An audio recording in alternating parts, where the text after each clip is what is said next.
Alright.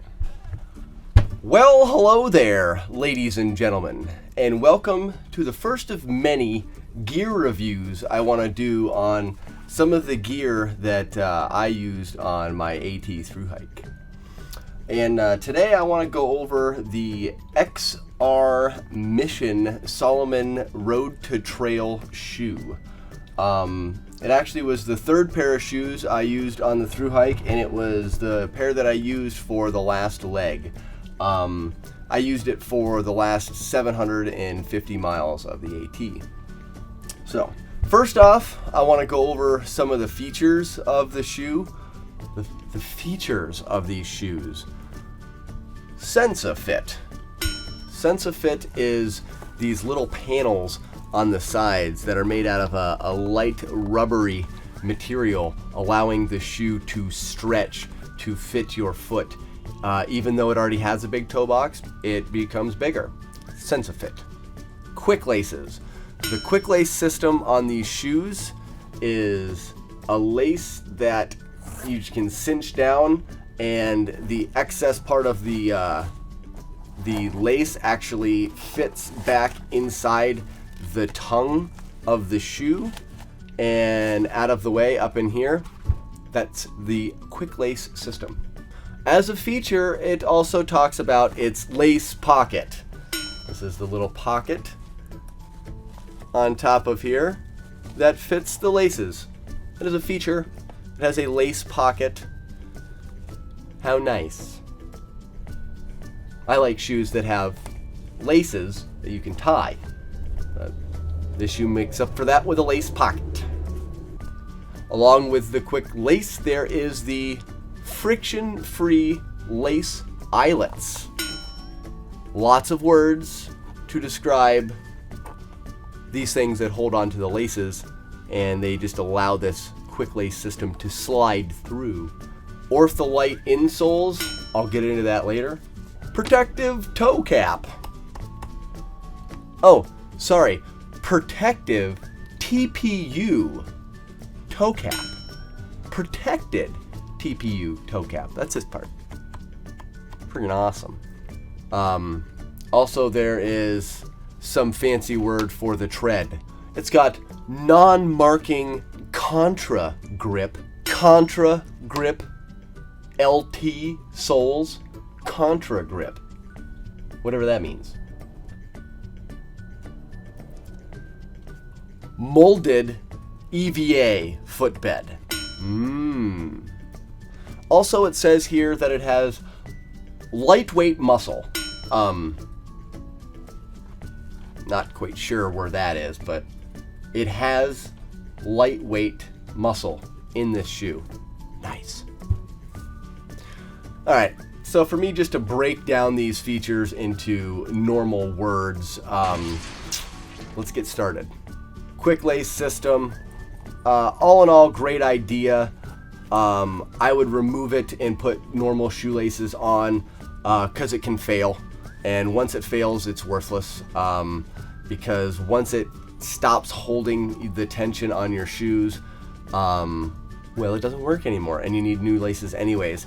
And I've had that happen, and if it can happen, it might as well just not even be there.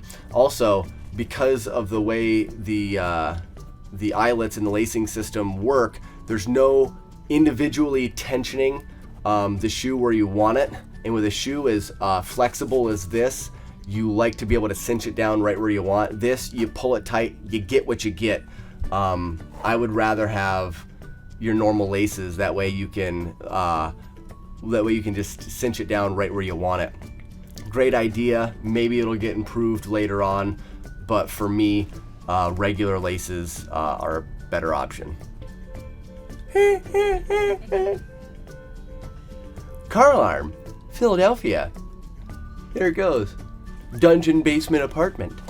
The toe box on the shoe has got a lot of room, which is good, and with having this this extra like stretchy material on the sides, you definitely have plenty of room in the toe. So being able to cinch it down and get rid of that little bit of slop in the shoe would have been nice. So I think in this case the quick laces are actually kind of a con.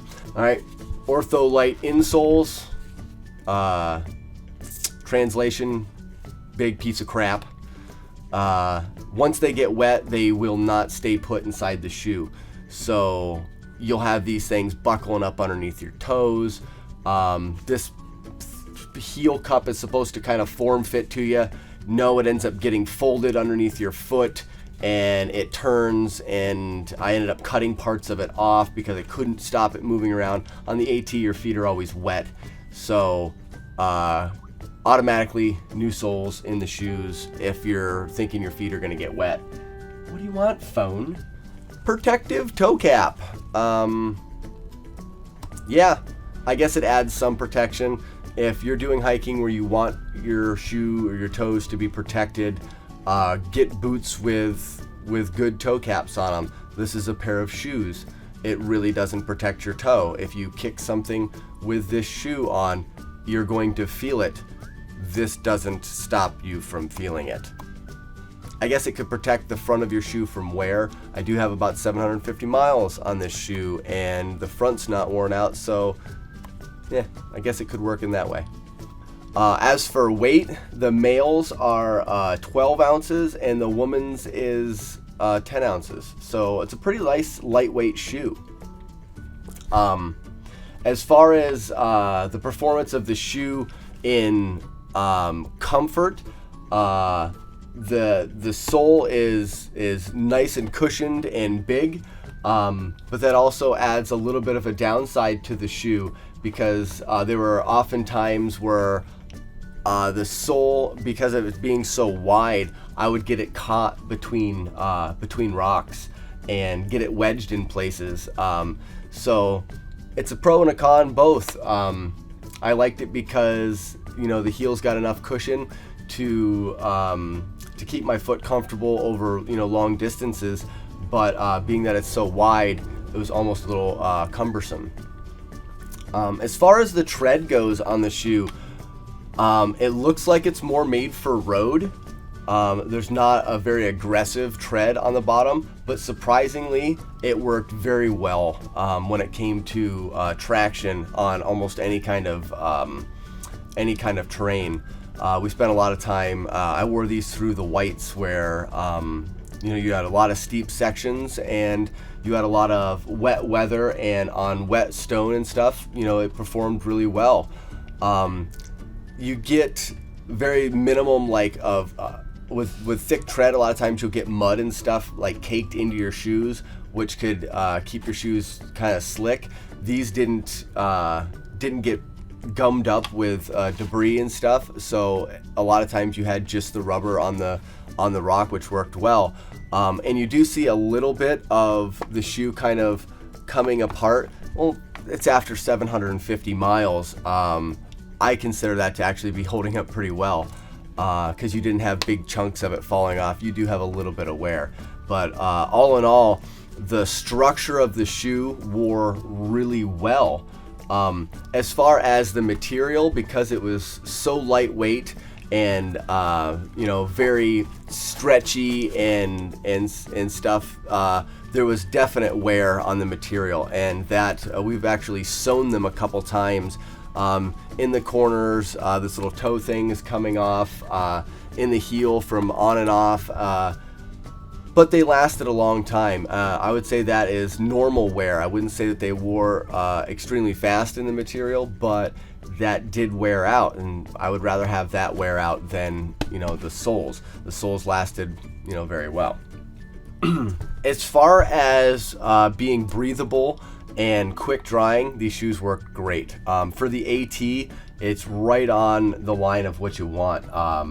Your feet, actually, as it rained, I could feel the drops going through the mesh of my toes and hitting my feet. I mean, you have no water protection, but because of it being so breathable, they dried out faster than any other shoe that I had wore on the trail.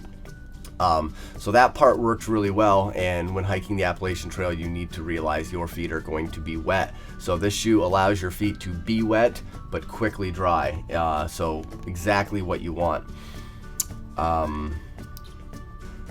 Overall, for the shoe being as flexible as it is, it should fit most feet, and it comes out of the box fairly flexible, so break-in is almost non-existent. You don't really need time. Out of the box, put it on your feet. I had them brand new out of the box when I hit them in the last section of the trail, and really didn't get uncomfortable. You had that minimal day or two of soreness, but I broke them out of the box, and first day was 20 miles in the shoes. So I would say really there is no break-in to these shoes.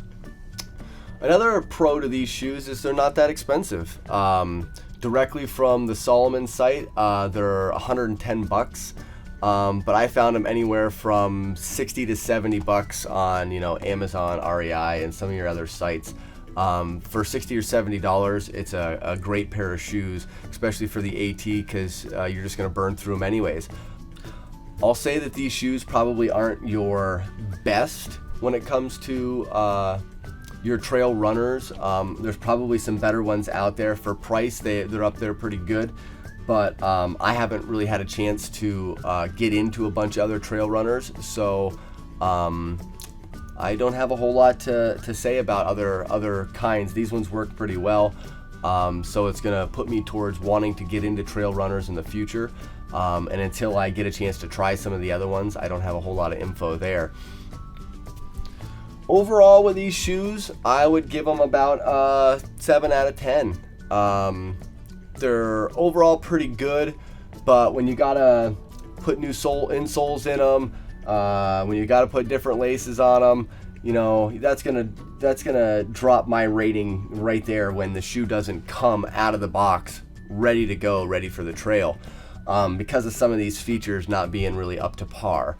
But when it comes to price tag, it's inexpensive. They do last, and they do keep your feet in decent shape in the long haul. So they've got some good aspects to them, but with a couple of these things, I can't really give them a great rating as for shoes.